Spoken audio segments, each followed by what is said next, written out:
A lot of my research of late is on school choice issues. We had a set of charter schools that were matched to local traditional public schools. And what we did is we administered a lot of surveys over a couple years. We did some case studies to look at the conditions in these charter schools to tease out whether charter schools are really different. So charter schools are public schools, but they're given a lot of autonomy to be different and innovative. And we wanted to test that hypothesis out. Are they really different in terms of the kinds of things that they can do with students? As far as the teachers, are the capacity of teachers different?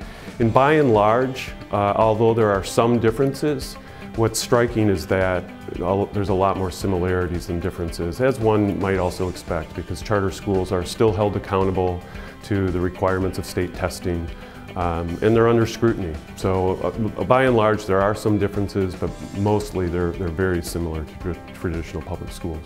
We pursued charter school research because charter schools have been expanding so much, and that was an incredible opportunity to understand the conditions under which charter schools can be effective or not, because there's some charter schools that are having amazing impact on low-income students, and we need to understand how that is and what's going on. There's some charter schools that are not doing well and probably should be closed down.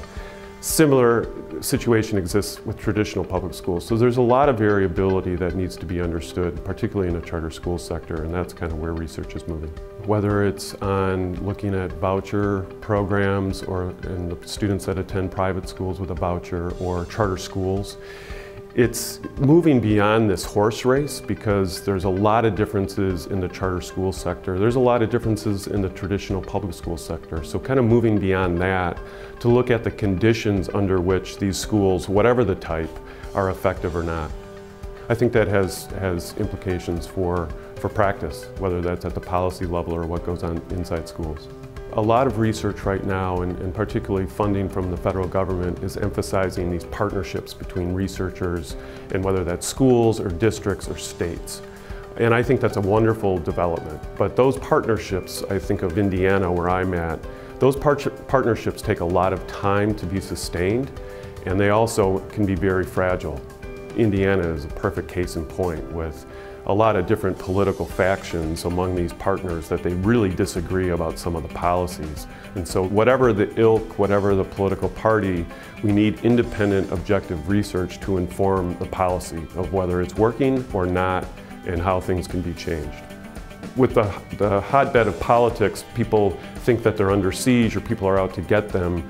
But if they're presented findings that are from high-quality studies, then they can start to understand the complexity of the issue, because it's not a black and white issue. It's not a clear-cut issue. It's an issue that has a lot of complexities because we're dealing with people in schools and the policies that affect those. Working with some of the partners in Indiana, whether that's the Indiana Department of Education or the mayor's office in Indianapolis, which has a very ambitious reform effort for education.